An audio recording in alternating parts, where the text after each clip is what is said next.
का एग्जाम हुआ था उसमें कहा जा रहा है कि जो जितनी पोस्टें हैं उससे 4 गुना जो पास हुए हैं कैंडिडेट्स उनको बुलाया जाएगा, लेकिन इसका विरोध है कहीं ना कहीं। विपक्ष भी इसको मुद्दा बना रहा है कि जो अगर सीईटी लिया तो सभी बच्चों को जो है इसमें शामिल करना चाहिए। देखिए, हम हैं एक रिक्रूटमेंट एजेंसी। हमारे पास हमने रिक्रूटमेंट किस तरीके से करनी है, एक नोटिफिकेशन के माध्यम से सीएस का लेटर होता है हमारे पास। तो जो सीईटी का ड्राफ्ट है वो सरकार ने तय किया है, ना कि एचएसएससी ने। और हम तो जो सरकार की तरफ से हमारे पास इंस्ट्रक्शंस हैं, चाहे वो सही हैं चाहे गलत हैं, उनको मानने के लिए बाध्य हैं। तो ये क्वालिफाइंग होना चाहिए, नहीं होना चाहिए, 4 गुना होना चाहिए, 10 गुना होना चाहिए, 12 गुना होना चाहिए, इन सारे मुद्दों पर सरकार को फैसला लेना है, ना कि एचएसएससी। तो इसमें कोई रास्ता निकल सकता है भविष्य में इस तरह की जो तमाम जो कैंडिडेट है जो जिन्होंने ये सीईटी एग्जाम पास किया, क्वालिफाई किया, उनको मौका मिले, क्योंकि एक बार पेपर देने के बाद लंबा इंतजार उन कैंडिडेट्स को करना पड़ सकता है। देखिए, आगे से अगर सीईटी में कोई अमेंडमेंट करना चाहे सरकार तो वो कर सकती है। शायद जो अब की बार है वो इस नहीं कर पाए, क्योंकि इसमें फिर लीगल पॉइंट आ जाता है कि अब तो अगर सरकार भी यू टर्न लेना चाहे तो वो नहीं ले सकती कि वो सबको क्वालिफाई कर दे। ऐसा अब नहीं हो सकता, क्योंकि एक हाई मेरिटोरियस बच्चों का एक ग्रुप बन चुका है। अगर सरकार अपने उससे कहीं यू टर्न लेती है या अपना फैसला बदल देती है तो वो जो हाई मेरिटोरियस बच्चे हैं वो कोर्ट में चले जाएंगे कि इन्होंने कहा कुछ था और कर रहे हैं कुछ, और इन्होंने अब हमारा कंपटीशन बढ़ा दिया है।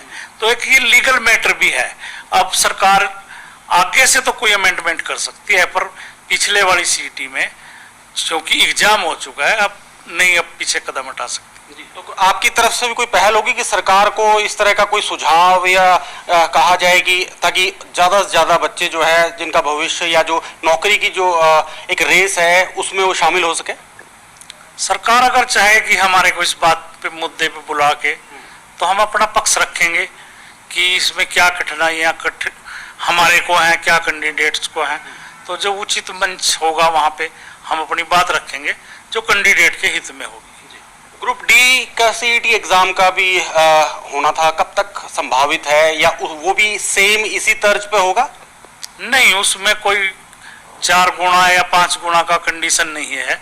उसमें टॉपर्स की है। जैसे हमारे पास 13,000 पोस्टें हैं तो हम 13,000 की बजाय 15,000 लोगों से कंसेंट लेंगे कि क्या आप डी क्लास में लगना चाहते हैं। वहाँ कोई फर्दर टेस्ट नहीं है, वहाँ सिर्फ एक ही टेस्ट है जो सीईटी ग्रुप डी का होगा। तो कब तक इसकी संभावना है होने की? सितंबर में हमने प्रपोज किया है, एनटीए को हमने लेटर लिखा है कि हम जो डी क्लास का हमने पोर्टल खोला हुआ है, 85,000 एप्लीकेशन और आ जाएंगी। 10 लाख एप्लीकेशन पहले से ही है हमारे पास जो कॉमन थी सी और डी की। तो सितंबर में हमने उनको कहा है कि आप सितंबर में एग्जाम कंडक्ट कीजिए। तो कितनी पोस्टें ऐसी हैं जो ग्रुप डी के लिए जो ये सीईटी एग्जाम होगा? अभी तक सरकार की हमारे विभिन्न जो डिपार्टमेंट है उनकी तरफ से 13,000 पोस्टों की 12,794 पोस्टों की रिक्विजेशन या डिमांड हमारे पास आई हुई है। तो एक पुलिस भर्ती में भी कुछ नियमों में बदलाव जो है विभाग करना चाहता था, होने वाला था। क्या आपके पास सूचना या कोई इस तरह का पुलिस विभाग के द्वारा भेजा गया? पुलिस विभाग ने कुछ अमेंडमेंट किए हैं जो पुलिस रूल्स थे, रिक्रूटमेंट रूल्स, और हमारी उन्होंने अप्रूवल ले ली है। और सीएस से भी अप्रूवल होगी, सीएम साहब से भी अप्रूवल होगी है। अभी फाइल शायद एफडी में पड़ी है और मुझे उम्मीद है कि वो बहुत जल्दी हमारे पास जो नए रिक्रूटमेंट रूल्स हैं वो आ जाएंगे और उसके बाद हम विज्ञापन करेंगे पुलिस भर्ती का। तो रूल का कुछ पता चल सके कि क्या उसमें चेंज हुआ है, कितना उसमें आने वाले समय में जो भर्ती होगी उसमें चेंज दिखेगा? उसमें पहले उन्होंने ये किया हुआ था कि 7 गुना लोग जो टॉपर लोग थे 7 गुना वो रेस के लिए आते थे, जिसको हम पीएसटी कहते हैं। तो अब की बार उन्होंने चेंज करके ये किया है कि रेस से पहले पीएमटी होगी। अब की बार 7 गुना लोगों की हाइट और चेस्ट मापेंगे, और जो पीएमटी में क्वालिफाई होंगे उनका 4 गुना का रिटर्न टेस्ट होगा, और रेस जो है बिल्कुल लास्ट का इवेंट होगा। जो 4 गुना लोग पेपर देंगे वो ही दौड़ रेस में हिस्सा ले सकेंगे। तो कुछ जो सीक्वेंस थी कि पहले क्या होना बाद में क्या होना, वो कुछ चेंज हुई है। और कुछ ये चेंज हुआ है कि हाई क्वालिफिकेशन के नंबर उन्होंने अब की बार नहीं रखे। जैसे बीए के 4 नंबर मिलते थे, एमए के 7 नंबर मिलते थे, तो वो सारे नंबर काट दिए हैं। और इसी तरह से सोशो इकोनॉमिक के नंबर भी 2.5 कर दिए हैं, सिर्फ 2.5 नंबर मिलेंगे सोशो इकोनॉमिक के। और सिर्फ एक्स्ट्रा क्वालिफिकेशन के तौर पे सिर्फ 2.5 नंबर एनसीसी के मिलेंगे। तो ये जो 5 नंबर मिलते थे पहले सोशल इकोनॉमिक के, सोशो इकोनॉमिक के पहले 10 नंबर मिलते थे, तो अब 2.5 रह गए, मतलब 7.5 नंबर जो है उसमें कटौती कर दी गई है। और 3 बार जो है आप कहें कि 3 बार जो कैंडिडेट को एक रिटर्न होगा, फिर रेस होगा, और एक बार पहले फिजिकल होगा, उसके बाद रिटर्न होगा।